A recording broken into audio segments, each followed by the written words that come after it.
ప్రభు ఆరాధన చేస్తున్నప్పుడు నాకు ఈ వాక్యమే దేవుడు చూపిస్తున్నాడు. నేను అంటున్నాను, ప్రభా అనేక మార్లు ఈ వాక్యం తెలియపరిచాను కదా నాయన, మరి ఎందుకంటే ఈరోజు ఈ వాక్యం చెప్పు, దీనిలో ఒక ప్రత్యేకమైన కోణాన్ని నేను నా బిడ్డలకి తెలియపరచబోతున్నానని దేవుడు మాట్లాడాడు. హల్లెలూయా. చూడండి, మనం చదువుకున్నటువంటి ఈ యొక్క దాదాపు మొదటి వచనం నుండి ఈ 11 వచనాల్లో రిపీటెడ్ వర్డ్స్ కొన్ని ఉన్నాయి. అవి ఎవరైనా గమనించారా? చెప్పాలి.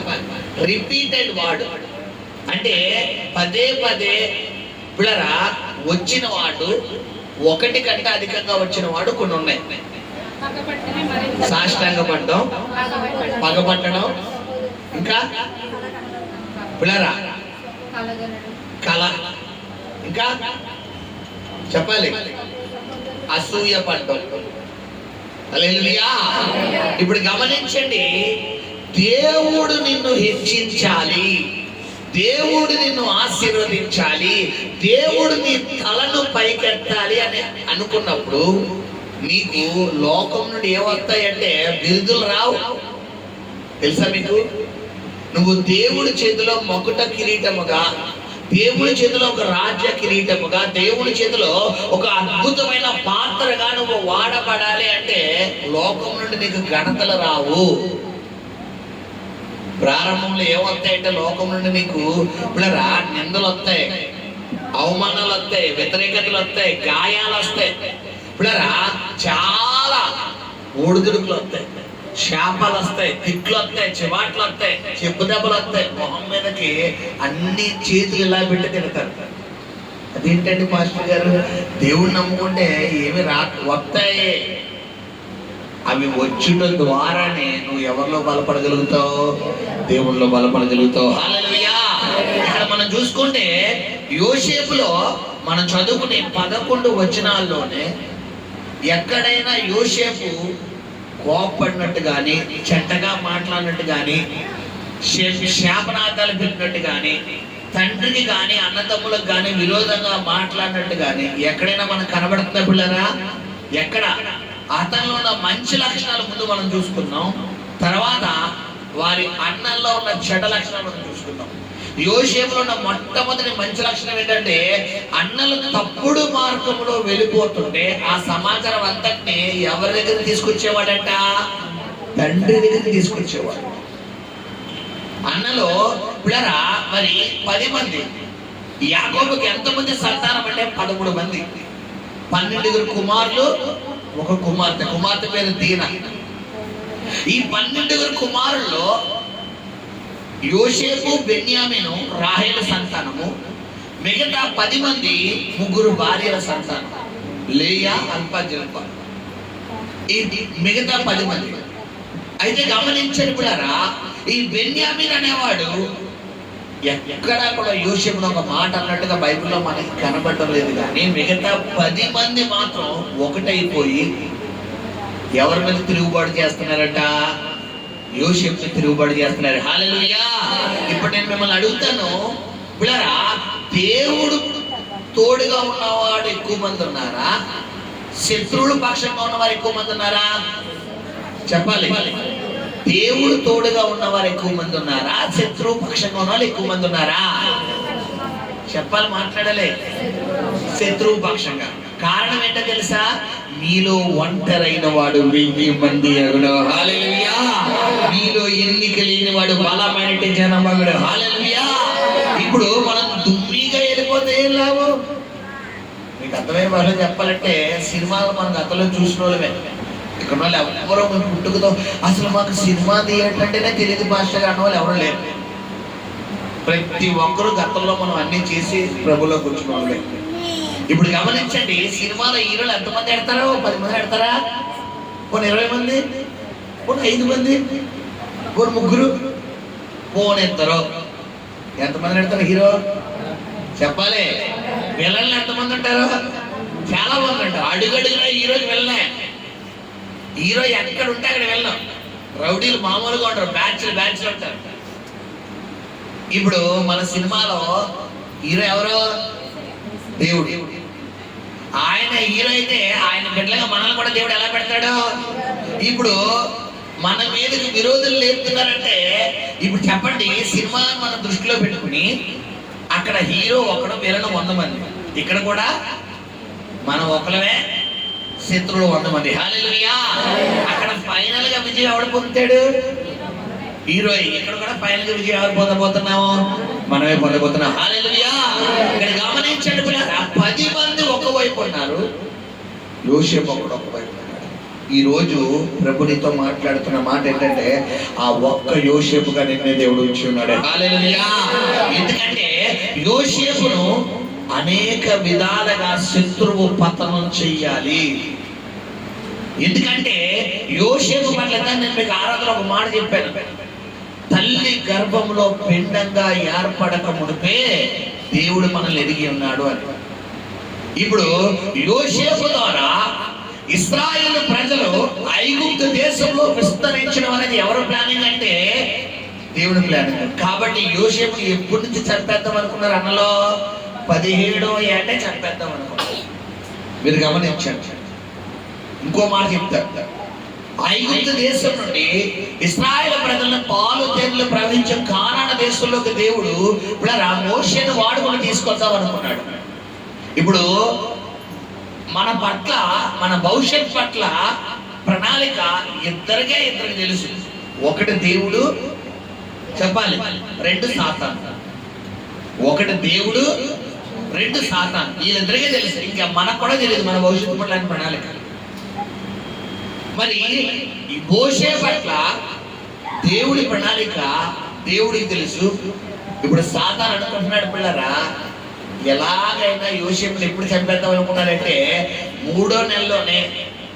మరి పిల్లరా ఐగుప్తులో ఒక ఫరో అన్నవాడు ఒక చట్టాన్ని ప్రవేశపెట్టి ఈ ఇశ్రాయేలు జనాభా మరి విస్తరిస్తుంది కాబట్టి ఆ యొక్క మంత్రసేనలకు ఒక మాట విడుదల చేస్తాడు. ఏంటి ఆ మాట అంటే, పురుషులైన వారిని ఏం చేయమన్నాడు? మగపిల్లలు అన్నవారిని చంపేయండి, ఆడపిల్లల వారిని బతకనివ్వండి. అయితే అప్పుడు దాకా మీరు పిల్లరా ఈ మంత్రస్థానం అన్నవారు మిగతా అన్ని విషయాల్లో రాజుకు భయపడ్డారు, కానీ ఈ విషయంలో మాత్రం వీళ్ళు ఎవరికి భయపడ్డారు? దేవునికి భయపడ్డారు. హల్లెలూయా. ఎందుకంటే ఈ మంత్రస్థానాలు, ఈ హెబ్రీలు ఆరాధిస్తున్న దేవుడు సజీవుడని ఈ మంత్రస్థానాలు తెలుసు. ఎక్కడ వీరిని చంపితే దేవుడు ఉగ్రత ఈ మంత్రస్థానాల మీదకి వస్తుందేమోనని వీరు రాజుతో ఏ విధంగా అబద్ధం ఆడేవారంటే, అయ్యా హెబ్రీ స్త్రీలు ఐగుప్తు స్త్రీల కంటే చురుకైన వారు, మేము వెళ్ళక ముందే వారు కాన్పు అయిపోతుంది, అయ్యా మేము వెళ్ళక ముందే వారు డెలివరీ అయిపోతుంది, అలా పుట్టేస్తున్నారు అనగానే ఇప్పుడు రాజుగారు పెట్టిన శాస్త్రం మగవారు అన్న వారిని పిల్లరా మగ పిల్లవారు అన్నవారిని చంపేయండి అన్నారు. ఇప్పుడు ఈ శాస్త్రం ఎందుకు పుట్టించారంటే ఎవరిని చెప్పడం కోసం చెప్పాలి. నిర్మాకాండం మనకు ప్రారంభంలో కనబడతాడు. పిల్లరా మోషేను చంపడం కోసం. ఇక్కడ గమనించు సహోదరి సహోదరుడా, దేవుడు మోషేని ఐగుప్తు దేశంలో ఉన్న ఇశ్రాయేలు ప్రజల్ని పాలు తేనెలు ప్రవహించే కానానుకు తీసుకురావడానికి ఎప్పుడు దేవుడు పంపించాడు తెలుసా మీకు? ఎవరైనా చెప్పగలరా? చెప్పాలి. ఎప్పుడు పంపించాడు తెలుసా? 80వ సంవత్సరంలో పంపించాడు. ఎప్పుడు పంపించాడు? ఇప్పుడు 80వ సంవత్సరంలో దేవుడు మోషేని పంపిస్తాడు అన్నప్పుడు సాతాను ఎప్పుడు చంపేద్దామని స్కెచ్ చేసాడు? మురుట్లోనే చంపేద్దాం అనుకున్నాడు. ఎందుకంటే మోషేని చంపుదాం అనుకున్నప్పుడు తన తల్లి జమ్ము పెట్టి తయారు చేసి నైలు నదిలో వదులుతుంది. ఫరో కుమార్తె చూసి తన దేశంలో ఎన్ని సంవత్సరాలు మోషే ఉన్నాడు? 40 సంవత్సరాలు ఉన్నాడు.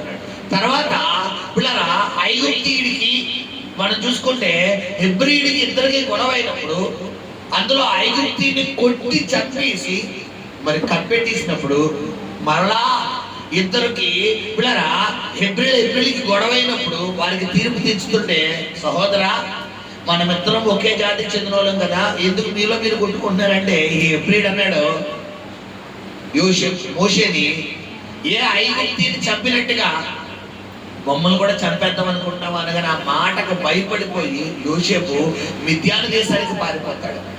ఆ తర్వాత మిద్యాను దేశంలో తన మామ మంద తన మామ మందను కాసుకుంటూ తన కుమార్తెను పెళ్లి చేసుకుని సిపోరాను పెళ్లి చేసుకుని అక్కడ 40 సంవత్సరాలు కాపురం ఉంటాడు.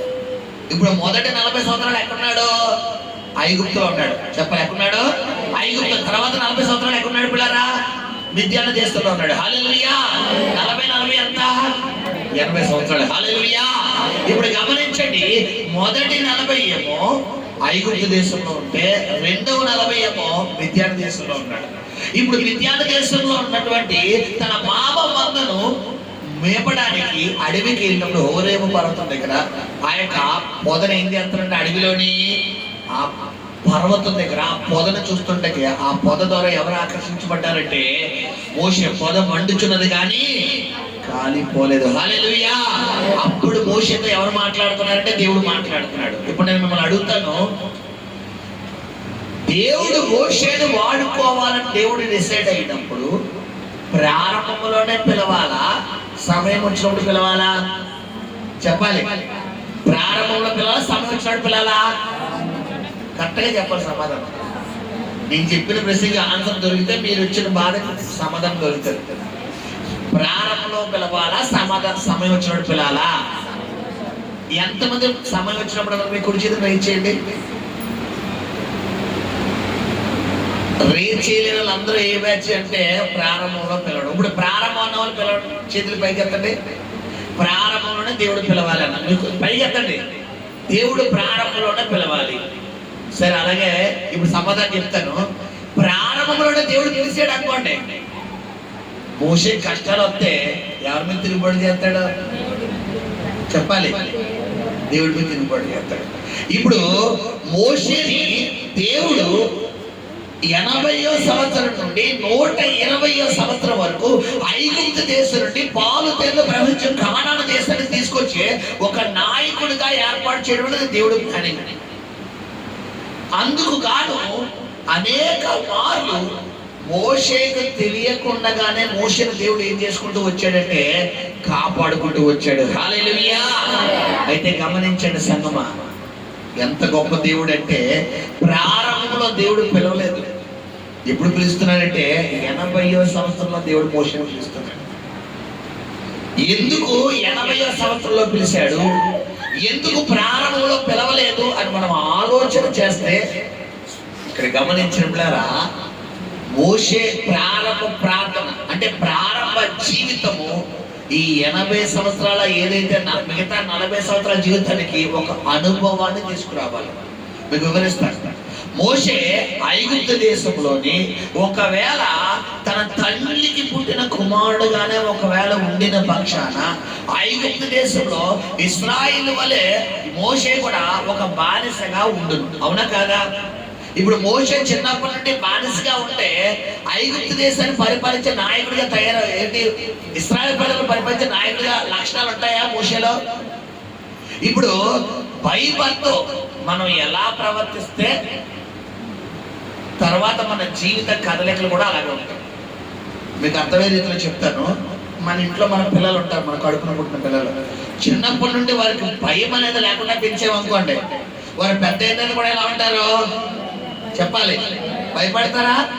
కొంతమందికి ఇలా అంటే భయం, చీకటి అంటే భయం, లైట్ అంటే భయం, ఒంటరిగా వెళ్ళాలంటే భయం. ఏంటి, పెళ్లి వయసుకు వచ్చిన తర్వాత కూడా వీళ్ళు ఎవరు చెప్తారంటే డాడీ, అమ్మా, మమ్మీ రా, మమ్మీ రా.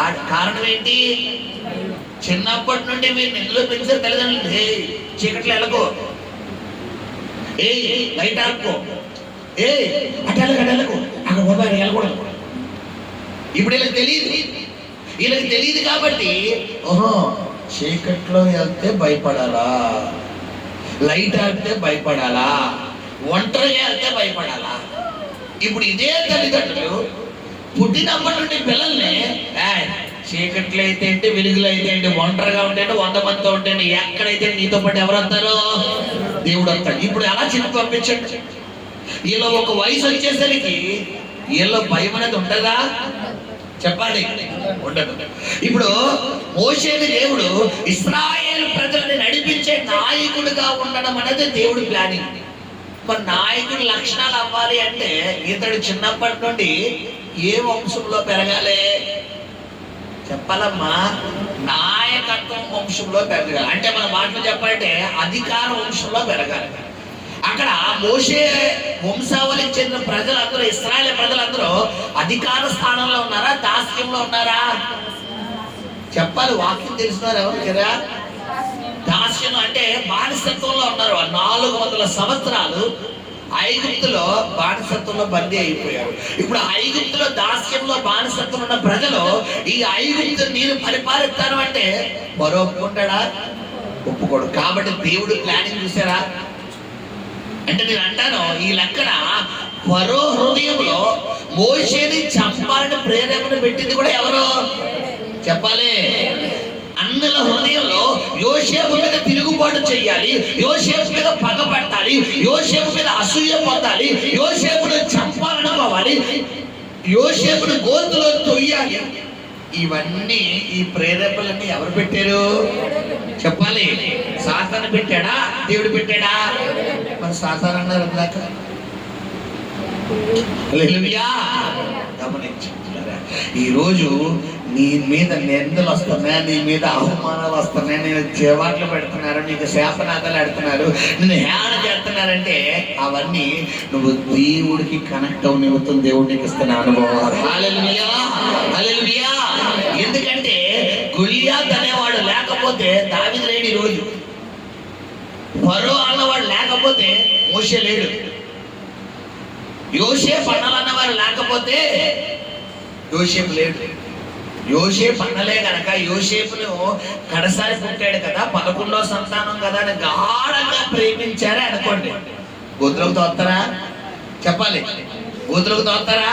గోతులోకి తొయ్యకపోతే మిద్యానీయులు యోసేపుని చూస్తారా? చూడరు. మిద్యానీయులు చూడకపోతే యోసేపు ఇస్మాయిలీలకు అమ్ముతారా? అమ్మకపోతే ఇస్మాయిలు పోతీఫర్ ఇంట్లో పెడతారా చెప్పాలి? పెట్టరు. పోతీఫర్ ఇంట్లో పెట్టకపోతే పోతీఫర్ భార్య యోసేపు మీద ఇష్టం కలిగి ఉండేదా? కలిగి ఉండకపోతే అయ్యగారు జైలుకి వెళ్ళేవారా? జైలుకి వెళ్ళకపోతే వీళ్ళని గమనించండి, ఆ యొక్క పానదాయకుల వ్యక్తి, ఆ యొక్క భక్షకాడు అనే అదే లాగంలోకి వచ్చేవారా? రాకపోతే వారికి కల వచ్చేదా? ఆ కళ రాకపోతే అర్థం చెప్పేవాడా?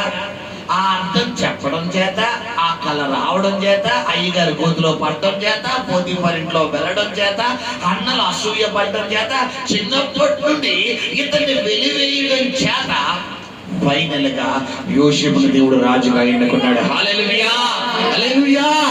ఈ రోజు నీ తల్లిదండ్రులు, నీ తోబుట్టువులు, నీ అన్నదమ్ములు, నీ అక్క చెల్లెలు, నీ కుటుంబస్తులు, నీ రక్త సంబంధం అందరూ నీకు విరోధం అయిపోయారేమో. ప్రభు చెప్తున్న మాట ఏంటంటే నీ కెరీర్, నీ జీవితం పక్కాగా దేవుని చేతుల్లోనే ఉంది. హల్లెలూయా, హల్లెలూయా, హల్లెలూయా. కాబట్టి మనం ఏమవ్వకూడదంటే అస్సలు బాధపడకూడదు. ఎందుకంటే మోషే అన్న వ్యక్తిని చిన్నప్పుడే గనక ఫరో అన్నవాడు చంపకపోతే తన తల్లి జమ్ము పెట్లు వేసేవారా చెప్పాలి? జమ్ము పెట్లు ఏ తల్లన్నా చంటి పిల్లని జమ్ము పెట్లు తయారు చేసి నదిలో వదిలేస్తారమ్మా? అంత కట్టాత్మ తల్లి ఎక్కడన్నా ఉంటారా? ఉండరు. జమ్ము పెట్లో వేసి పిల్లరా ఆ నైలు నదిలో వదిలేస్తే ఆ ఈవిడు వదిలేసిన అదే టైంకి చెలికెత్తులతో ఫరో కుమార్తె రావడం ఏంటి? ఏ అమ్మాయి ముందే బయలుదేరవచ్చు కదా, లేదా అప్పటికే అక్కడ ఉండొచ్చు కదా, ఈ అమ్మాయి ఆ టైంకి వదలక ముందు రావచ్చు కదా. కరెక్ట్ గా అదే టైంకి మోషే తల్లి అక్కడ నైలు నదుల్లో వదలడం ఏంటి మోషేని? అదే టైంకి మోషే అక్క అయిన మిరియాము పిల్లరా మరి ఫరో కుమార్తెతో పాటు చెలికత్తలుగా రావడం ఏంటి? అదే టైంకి ఈ అమ్మాయి పిల్లరా చూసి మరి చూడండి ఎంత పక్కా దేవుడు ప్లానింగ్. డైరెక్టర్ గా తన సొంత తల్లి కన్న బిడ్డకి పాలు ఇవ్వలేని పరిస్థితిలో ఉన్న సిచ్యువేషన్ సాతాను కలగజేస్తే జీతమిచ్చి పాలిచ్చి పెంచే దాదిగా దేవుడు ఏర్పాటు చేశాడు. హల్లెలూయా, హల్లెలూయా. ఇప్పుడు ఇంటికి వచ్చి డోర్ తట్టి ఏమా మీ ఇంట్లో మగపిల్లడు కనబడుతున్నాడు, ఎవరాడు అంటే ఈ కొడుకు నా కొడుకు కాదు. ఎవరు కొడుకుడు? ఫరో కుమార్తె కొడుకు. ఇప్పుడు ఎవరైనా టచ్ చేస్తాడా చెప్పాలి? టచ్ను నీ దేవుడు నీ పట్ల అలాంటి కంచె వేయగలడు. హల్లెలూయా, హల్లెలూయా. గమనించండి, ప్రారంభంలో మొలకలోనే తుంచేద్దాం అనుకుంటున్నాడు సాతాను. కానీ వారు ఫలించి అభివృద్ధి పొంది విస్తరింప చేస్తున్నారు. హల్లెలూయా. బైబిల్లో ఉన్న ప్రారంభంలో చాలా మంది, ఒక దావీదు కావచ్చు, ఒక యోసేపు కావచ్చు, ఒక మోషే కావచ్చు, ప్రారంభంలో చంపేద్దాం అనుకుంటున్నాడు. ఈ రోజు నీ జీవితంలో కూడా నువ్వు ఎదుర్కొన్న శోధనల ద్వారా, నువ్వు ఎదుర్కొంటున్న నిందల ద్వారా, నువ్వు ఎదుర్కొంటున్న అవమానాల ద్వారా, నువ్వు వెళ్తున్న సుడిగుండాల ద్వారా నిన్ను కూడా పతనం చేద్దాం అనుకున్న సాతాను అనుకుంటున్నాడేమో. ఫైనల్ మూమెంట్ ఏదో నేను మీకు చెప్పి పంపిస్తాను. ఏంటో తెలుసా? ఫైనల్ గా విజయము నువ్వే మోగించబోతున్నావు. హల్లెలూయా. విజయ భేరి నువ్వు మోగించబోతున్నావు. హల్లెలూయా. ఎవరైతే నిన్ను ఎవరైతే నిన్ను వెలివేశారో, ఎవరైతే నిన్ను నిందించారో, ఎవరైతే నీ పేరు చెడ్డదన్నారో, ఎవరైతే నీ గురించి, నీ క్యారెక్టర్ గురించి మాట్లాడారో, వారి ముందు నీ తాడు పైకెత్తబోతున్నాడు. హల్లెలూయా. హల్లెలూయా. మోషే 80 ప్రారంభంలో చంపేద్దాం అనుకున్న వ్యక్తులు దేవుడు 40 సంవత్సరాల వరకు ఐగుప్తుని పరిపాలించే ఫరో కుమారుడిగా పెరిగాడు. ఒకవేళ గనక అక్కడే 80 సంవత్సరాలు ఉంటే మోషే పిల్లరా ఇశ్రాయేలు ప్రజలు పరిపాలించే తత్వం తెలిసేదంటే తెలిసింది కాదు. ఎందుకు ప్రారంభ 40 సంవత్సరాలు దేవుడు మోషేని ఐగుప్తు దేశంలో ఉంచాడు అంటే, మరి రాను దినాల్లో మోషే 80వ సంవత్సరం 180వ సంవత్సరం వరకు ఇశ్రాయేలు ప్రజల్ని ఐగుప్తు నుండి కానానుకు తీసుకెళ్ళిన మధ్యలో అనేక దేశస్తుల మీదకి యుద్ధాలకు వెళ్ళాలి. మరి యుద్ధాలకు వెళ్ళాలంటే ఈ ప్రజలందరికీ యుద్ధం నేర్పడే ముందు నాయకుడికి వచ్చి ఉండాలి? చెప్పాలి, యుద్ధం వచ్చి ఉండాలి. యుద్ధం రావాలి అంటే అతడు రాజవంశంలో పెరగాల, దాస్య వంశంలో పెరగాల? మరి రాజవంశంలో పెరగాలి అంటే పిల్లరా లేవి వంశానికి చెందినటువంటి మోషే ఇతను తీసుకెళ్ళి రాజవంశంలో పెడతాడా ఫరో? కాబట్టి దేవుడి స్కెచ్ ఎప్పుడు పెట్టాడు? 3వ నెలలోనే తల్లికి దూరం చేసి రాజవంశానికి పంపించి, పిల్లరా ప్రారంభ పరిస్థితి ఎలా ఉంటుందంటే, ఇక్కడ నా కొడుకుని రోజుతో వదిలేస్తున్నాను అన్నట్టు ఉంటారు. కానీ ఆ ఒక క్షణం తర్వాత పర్మనెంట్ గా మోషన కళ్ళ ముందు పెట్టుకున్న దేవుడు పిల్లరా తన తల్లి పోషించేట్టుగా దేవుడు చేశాడు. హల్లెలూయా. హల్లెలూయా. గమనించు, 40 సంవత్సరాలు. ఎందుకు 80 సంవత్సరాలు అక్కడ ఉంచేసి తర్వాత ఫరోని విరోధముగా మోషేని తయారు చేయొచ్చు కదా అయ్యగారు అనొచ్చు మీరు. అది దేవుడి చిత్తం కాదు. ఎందుకంటే మిగతా 40వ సంవత్సరం నుండి 80వ సంవత్సరం వరకు ఈ మోషే ఐగుప్తు దేశం విడిచిపెట్టి మిద్యాను దేశంలోకి వెళ్ళిపోయి మామ మందను కాస్తున్నప్పుడు, ఆ తర్వాత పిల్లరా ఆ పొద దగ్గరికి రావడం ఇది కూడా ఎవరి ప్లానింగ్? దేవుడి ప్లానింగ్. ఒకవేళ ఐగుప్తుని పరిపాలించే ఫరో కుమారుడుగా 80 సంవత్సరాలే పెరిగాడు అనుకోండి, ఫరోకి శత్రువుగా, ఫరోకు దేవుడిగా మోషే ఉంటాడా? ఉండడం. అది దేవుడి చిత్తం కాదు. 40 సంవత్సరాలు ఈ యొక్క గొర్రెలు కాస్తూ ఇశ్రాయేలు ప్రజలు ఎలా నడిపించాలి, ఏ విధంగా వీళ్ళు నడిపించాలి అనే ఈ అనుభవాన్ని కూడా పిల్లరా దేవుడు మోషేకి తెలియపరిచాడు. హల్లెలూయా. ఒక పక్కనేమో పిల్లరా యుద్ధాలు చేసే జ్ఞానాన్ని ఇచ్చాడు, మరొక పక్కనేమో ప్రజలను నడిపించే జ్ఞానాన్ని ఇచ్చాడు. ఈ 2 జ్ఞానాలు సమపాలైన తర్వాత అప్పుడు 80వ సంవత్సరం వచ్చేసరికి దేవుడు మోషేని పిలుచుకుంటున్నాడు. హల్లెలూయా. హల్లెలూయా. ఈ రోజు నీ జీవితంలో నువ్వు ఎదుర్కొంటున్నటువంటి సమస్య మోషే సమస్య లాంటిదే.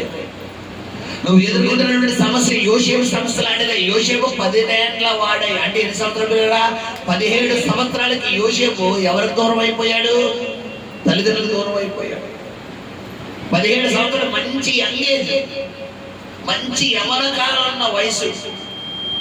అటువంటి సమయంలో యోసేపు తల్లిదండ్రులకు దూరం అయిపోయాడు, అందరికీ దూరం అయిపోయాడు. కానీ ఒకరోజు వచ్చి ఎవరైతే తృణీకరించారో, ఎవరైతే అవమానపరిచారో, ఎవరైతే వెలివేశారో వారి ముందే యోసేపు పన్నా నిలబడుతుంది. మిగతా 11 పన్నాలు సాష్టాంగ పడుతున్నాయి. హల్లెలూయా.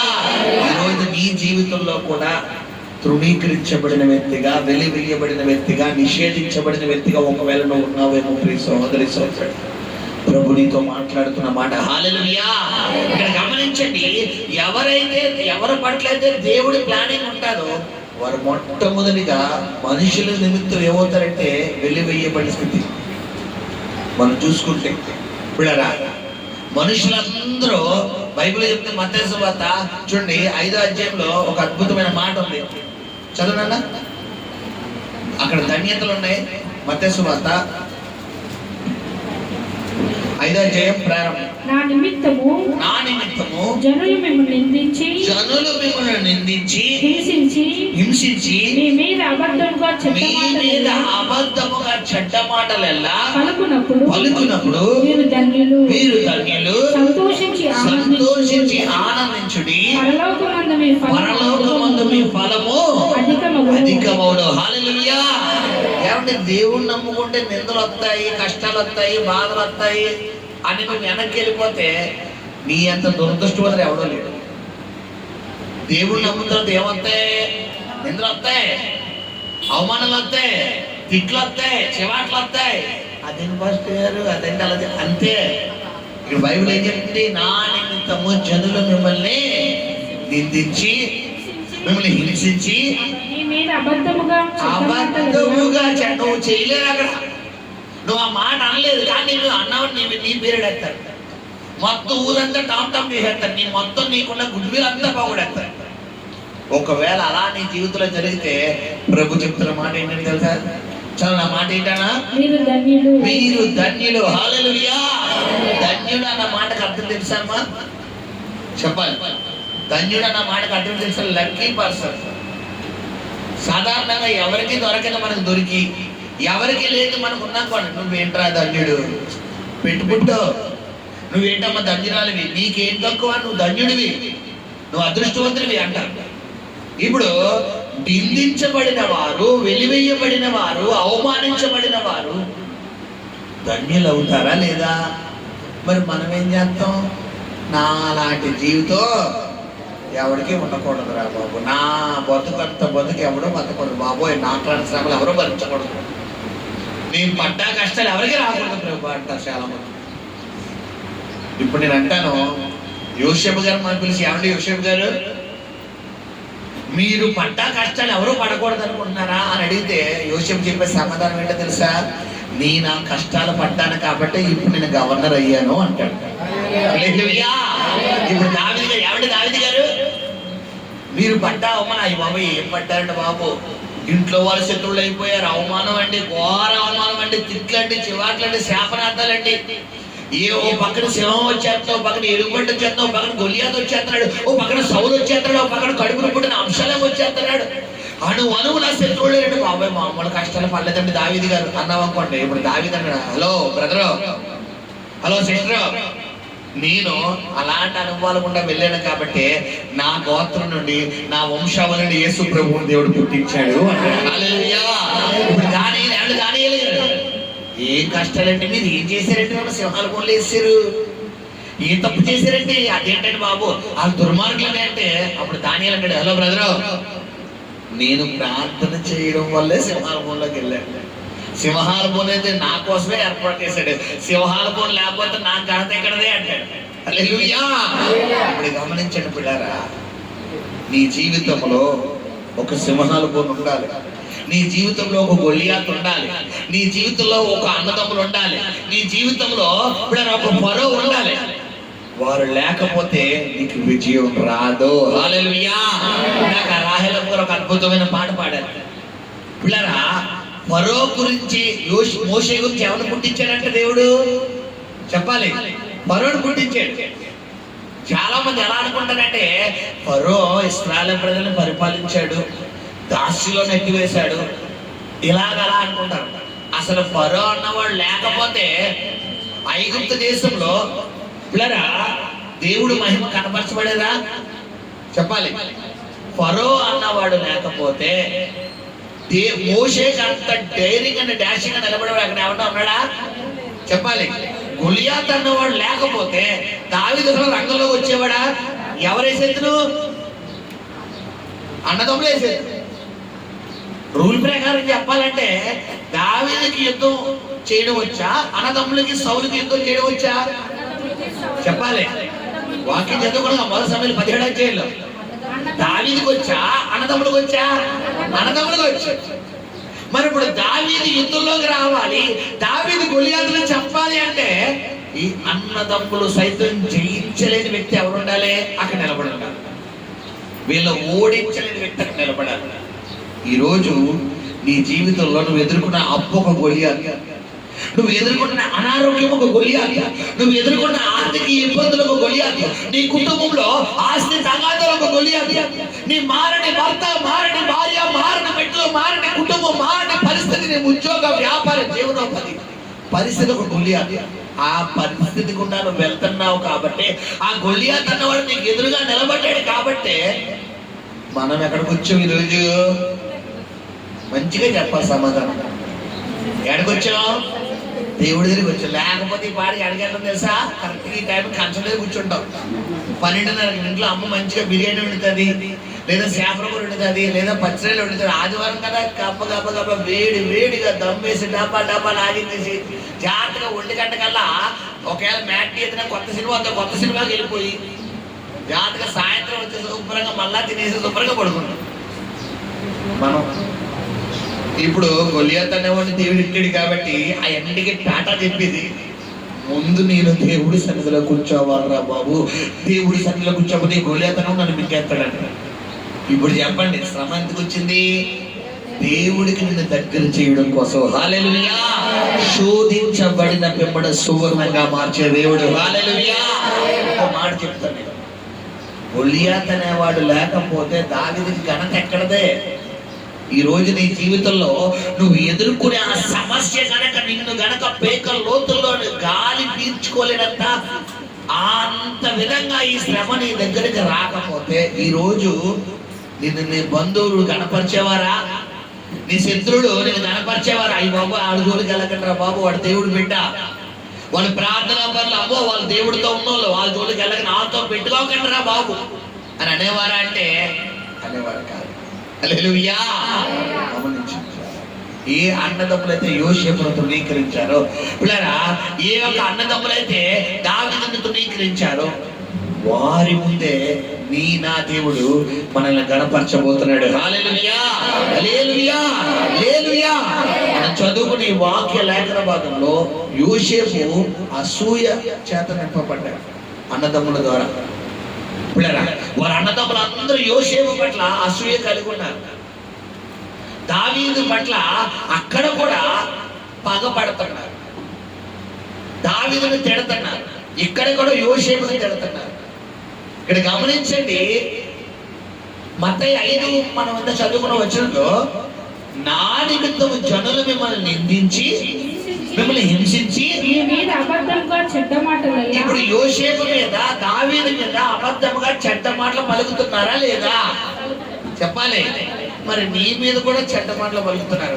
దావీదు యోసేపులు, నా జీవితం ఇలా తగలడిపోయింది, ఎందుకు ప్రభా నన్నే తిడుతున్నారు నాయన, నాకే చెబుతూ ఇలా ఏడిచాడా దావీదు?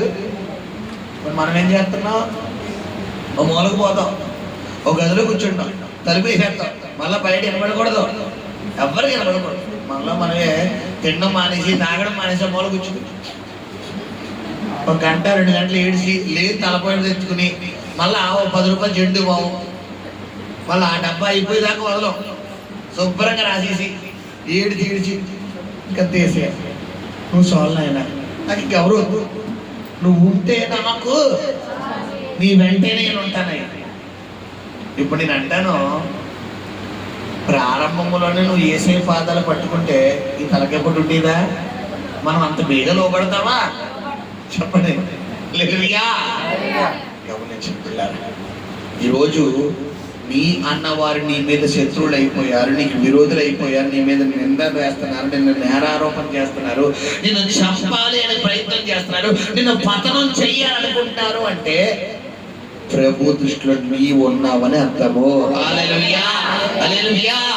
అక్కడ గమనించండి, 11 మంది వ్యక్తుల పట్ల లేని ప్రణాళిక ఎవరి పట్ల దేవుడు కలిగి ఉన్నాడు? యోసేపు పట్ల. దావీదు అన్నదమ్ములని 7 పట్ల లేని ప్రణాళిక దేవుడు ఎవరి పట్ల కలిగి ఉన్నాడు? దావీదు పట్ల. మరి ఎంత గొప్ప భాగ్యం అంటే 7 మందిలో శ్రేష్టమైన వాడు ఎవరు? దావీదు. 11 మందిలో శ్రేష్టమైన వాడు ఎవడు? యోసేపు. ఈ రోజు నీ అన్నదమ్ములు, నీ అక్క చెల్లెలు, నీ బంధువులు, నీ కుటుంబ సభ్యులు, నీ చుట్టుపక్కల వారు, నీ ఇంటి పేరు వారు అందరి ముందు ఒకవేళ దేవుడిని హెచ్చించాలి, నీ పేరును పైకెత్తాలి అన్నప్పుడు నీకు ఏమొస్తాయంటే కొన్ని తిట్లు వస్తాయి, కొన్ని అవమానాలు వస్తాయి, కొన్ని నిందలు వస్తాయి, కొన్ని వ్యతిరేకతలు వస్తాయి. ఎందుకంటే బైబిల్లో ఉన్న వాళ్ళు అందరికీ వచ్చినాయి. ఫైనల్ గా మాత్రం వారు డౌన్ అవ్వబోతున్నారు, నీ పన్నా నిలబడబోతుంది. హల్లెలూయా, హల్లెలూయా, హల్లెలూయా. ఒక మాట చెప్పి ముగిస్తాను. ఏంటంటే ఏ అన్నలైతే దావీదు అన్నారో, మొదటి సమయం 18:7 మనం చూసుకుంటే అదే అన్నలో దావీదుని ఏం చేస్తున్నారు పిల్లరా? ఘనపరుస్తున్నారు. హల్లెలూయా. ఏ అన్నలైతే యోసేపుని అన్నారో అదే అన్నలో మనం చూసుకుంటే కనుక బైబిల్లో పిల్లరా యోసేపుకి ఏం చేస్తున్నారు? సాష్టాంగ నమస్కారం చేస్తున్నారు. హల్లెలూయా. ఇప్పుడు దేవుడు ప్లానింగ్ నెరవేరిందా? గమనించట్లేరా? సాతాను ప్లానింగ్ నెరవేరిందా? సాతాను ప్లానింగ్ ఎలా ఉంటుందంటే ప్రారంభం వాడే గంట ఎగరేస్తాడు. మీకు అర్థమయ్యే బాగా చెప్తాను. రన్నింగ్ రేస్ లో ప్రారంభంలో ఫస్ట్ ఉన్నవాడికి మెచ్చుకుంటారా? ఎండింగ్ లో ఫస్ట్ వచ్చినట్టు మెచ్చుకుంటారా? చెప్పాలి. మన ప్రారంభం ఎలా ఉంటుందంటే మనం జాయిగా పరిగెడతాం. తెలుసా ఎలా పరిగెడతాం? జాయిగా వెళ్తాం. ఎలా ప్రారంభం. ఫైనల్ ముగింది ఏంటి? మనమే ఇంటిలో ఉండబోతున్నాం. హల్లెలూయా. ప్రస్తుతం నీ పరిస్థితి జాయిగా వెళ్తున్నావేమో, అయితే విజయ పేరు దేవుడు నీ పేరు మీద మోగించబోతున్నాడు. హల్లెలూయా, హల్లెలూయా. అది గమనించండి. కొన్ని నిందలు వస్తాయి, కొన్ని వ్యతిరేకతలు వస్తాయి, కొన్ని అవమానాలు వస్తాయి, కొన్ని తిట్లు వస్తాయి. నలుగురు ముందు తిడతారు, 10 మంది ముందు తిడతారు, బంధువుల ముందు తిడతారు. మీ మధ్య నిలబడ్డ ఈ రోజు నేను పిల్లరా ప్రభు నమ్ముకున్నానని ఒకరిద్దరు కాదు, దాదాపు ఒక 20-30 మంది నా బంధువులు, నా తండ్రి తరపు వారు, మా రక్త సంబంధికులు, మా నాన్నగారి తరపు చిన్నమ్మలు, మా అత్తలు, మేనమావలు, మా మొత్తం అందరూ కూడా రౌండ్ వేసేసి ఒకప్పుడు దేవుడిని నేను అంగీకరించినందుకు, నేను బాప్తిసం తీసుకోవడమే కాకుండా నా తోబుట్టువులకి, మా అమ్మగారికి, మా చెల్లికి, మా అక్కకి బాప్తిసం ఇప్పించినందుకు అన్నం తింటుంటే వాళ్ళు మా చిన్నగా వాళ్ళ పాప మెచ్యూరీ ఫంక్షన్కి వెళ్ళాం. మెచ్యూరీ ఫంక్షన్కి వెళ్తే అక్కడ భోజనం చేస్తున్నాడు ఎవరన్నా తిడతారా అమ్మా? ఎంత కోపన భోజనం చేసిన ఎవరు తిడతారా? మేము భోజనం చేస్తుంటే, అన్నం పెట్టి భోజనం చేస్తుంటే పిల్లరా నోటికి వచ్చినట్టుగా మా నాన్నగారు మమ్మల్ని విడిచిపెట్టి వెళ్ళిపోయారు. గతంలో మీకు సాక్ష్యాన్ని తెలియపరిచాను. ఆ టైంలో మేము ప్రభువులోకి రావడం, బాప్తిసం తీసుకోవడమే కాకుండా వాళ్ళు తీర్పించడం జరిగింది. ఈయన నాన్న లేడని మరి వీడికి ధైర్యం వచ్చేసింది. ఈ హైందవులు అన్నవారు ఈ మనం బాప్తిస్తము ప్రభువుని నమ్ముకున్నామంట. వాళ్ళు దీన్ని వేరే మతంలో ఉపయోగిస్తారు కదా, ఏమంటారు? మతంలోకి వెళ్ళిపోయారు. ఈయన నాన్న లేడని ఆ మతంలోకి వెళ్ళిపోయాడు. ఈడు వెళ్ళిపోవడమే కాకుండా వీళ్ళ చెల్లెల్ని, వీళ్ళ అక్కలను కూడా తీసుకెళ్ళిపోయాడు. చూద్దాం ఈ ఎస్సీ ఎస్టీ అన్న పదాన్ని దాన్ని తెలుగులో సంబోధిస్తే ఏ విధంగా ఆ పదాన్ని ఉపయోగిస్తారో చూద్దాం. ఎస్సీని తీసుకొస్తాడో ఎస్టీని తీసుకొస్తాడో చూద్దాం. ఎక్కడి నుంచి తీసుకొస్తాడో వీళ్ళకి ఆ సంబంధాలు తప్ప ఎవరుతాయి అని చేశారు. హల్లెలూయా. పిల్లరా ఆ రోజు నాకు 18 సంవత్సరాలు 2010లో జరిగిన సందర్భం. నేను ప్రభువులోకి వచ్చిన కొత్త దినాలన్నమాట. భోజనం చేస్తున్నాడు, వెంటనే అక్కడ చేయగలిగేసుకున్నాను. అక్కడ చేయగలిగేసుకుని పిల్లరా మరి ఎందుకు అలా అన్నా నాకు తెలియదు. ఇప్పటికీ నాకు ఆశ్చర్యం అది. చిన్ననా నానమ్మ మీరు చూస్తుంటే నా దేవుడు ఎప్పటికైనా మా జీవితంలో గొప్ప కార్యం చేస్తాడన్నాడు. హల్లెలూయా. ఆ మాట 2010 నవంబర్ నెలలో జరిగింది. 2011 నవంబర్ నెలకి నా సహోదరికి మా ప్రభువుని నమ్ముకున్న వ్యక్తులే మా క్యాస్ట్ లో మేము కాపులు అనమాట. క్యాస్ట్ చెప్పకూడదు కానీ చెప్పక తప్పదు. మేము కాపులు, ఓసి పెద్ద కాపులు అనమాట. మా కాపుల్లోనే, పెద్ద కాపుల్లోనే ప్రభువుని నమ్ముకున్న వ్యక్తులు కన్వెంటలోనే మాకున్నంతలో కట్టకాలకు ఇచ్చి చక్కటి వ్యక్తికి దేవుడు భర్తను చేశాడు. హల్లెలూయా. నా పెద్ద సహోదరు విషయంలో దేవుడు కార్యం అలా చేశాడు. నా చెల్లి విషయంలో కూడా దేవుడు అలా కార్యం చేశాడు. ఇప్పుడు ఏ నోటికైతే అందరి ముందు అవమానించారో అదే నోటితో మా సేవకురాలు దగ్గరికి వచ్చి ఆవిడ 2 చేతులు మా బంధువులు పట్టుకుని నిజంగా మీరు దేవుడు గొప్పడమ్మా. హల్లెలూయా. ఇప్పుడు చెప్పండి, దేవుడు మామూలు దేవుడా? చెప్పాలి. నీ జీవితంలో కొన్ని శోధనలు వస్తాయి, కొన్ని వ్యతిరేకతలు వస్తాయి, కొన్ని నిందలు వస్తాయి, కొన్ని అవమానాలు వస్తాయి. వచ్చినాయి అని చెప్పి ఏమైపోకూడదంటే తొట్టిల్లిపోకూడదు.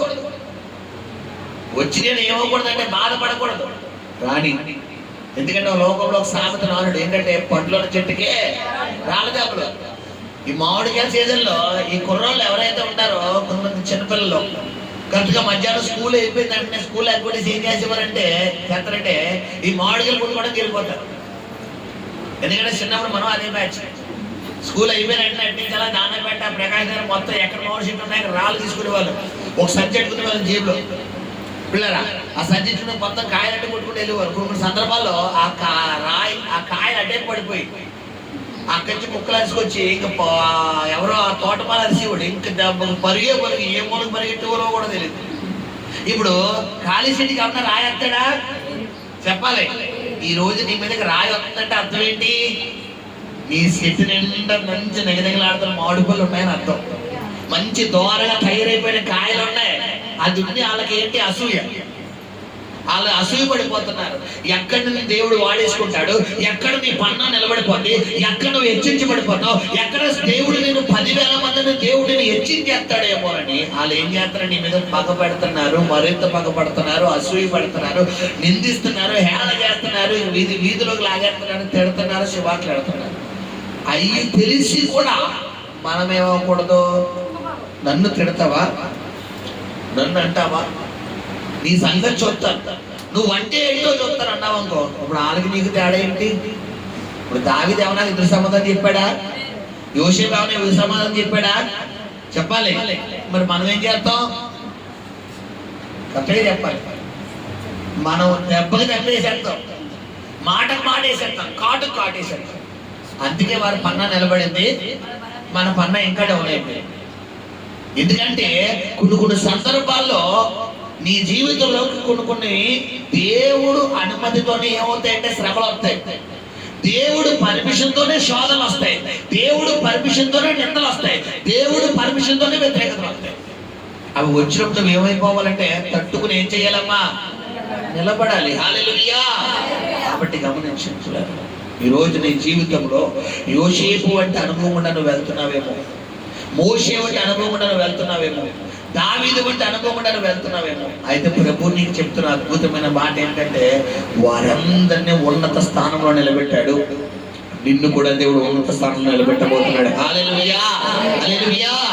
కాబట్టి ఎవ్వరు కూడా కృంగిపోవద్దు, ఎవ్వరు కూడా బాధపడద్దు, దిగులు పడద్దు. రెండోది ఏంటంటే చాలా మంది చూడు ప్రభు అందరూ నన్ను అంటున్నారు, ఏమండి మనమే ఎలా ఏడిస్తే యోసేపు ఎలా ఆడాలండి చెప్పండి? మనమే ఎలా ఏడుస్తున్నాం. మరి యోసేపు ఎలా? బైబిల్లో యోసేపు ఎక్కడ ఏడిసినట్టు ఉందా? దావీదు ఏడిసినట్టు ఉందా? మోషే ఏడిసినట్టు ఉందా? చెప్పాలి. దావీదు చిన్నతనంలోనే అవమానాలు, యోసేపు చిన్నతనంలోనే అవమానాలు. ఇంక వీళ్ళిద్దరికి ఇట్లిస్ట్ ఎవరంటే మోషే చిన్నతనంలోనే తన తల్లికి దూరం అయిపోయినప్పటికీ 40 సంవత్సరాల వరకు మోషే తల్లి తన తల్లి చెప్పింది అనుకోండి. తల్లిని మోషేని బతకమెత్తారా? ఇప్పుడు ఈ లెక్కన మోషే తల్లి దగ్గరికి తీసుకుని ముద్దాడగలదా చెప్పాలి? పాలు తాగే వరకు కూడా తల్లి నుంచాడు. పాలు తాగి అంటే కుమారుడు చంటిపండ్లు ఎన్ని సంవత్సరాలు ఉందంటారు పాలు? కొంతమందికి 2, కొంతమందికి 3, 2 అంటే ఇంకా పళ్ళు వచ్చే వరకు ఇలా తల్లిపాలు తాగుతారు.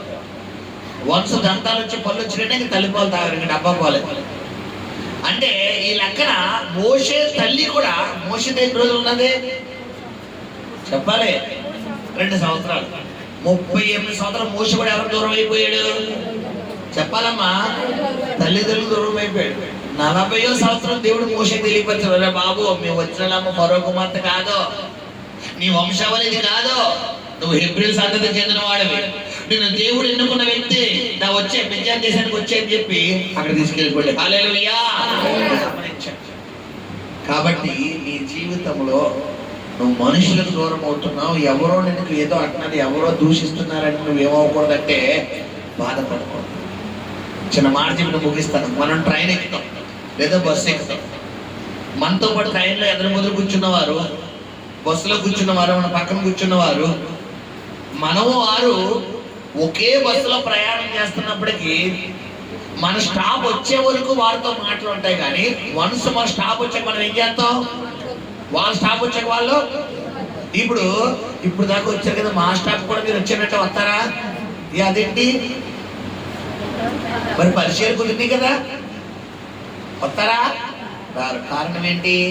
ఎంతవరకు ఈ రోజు నీ జీవితంలో కూడా దేవుడు ఎవరిని నీతో ఎంతవరకు ఉంచడం ఆయన చిత్తమో అంతవరకు ఉంచాడు.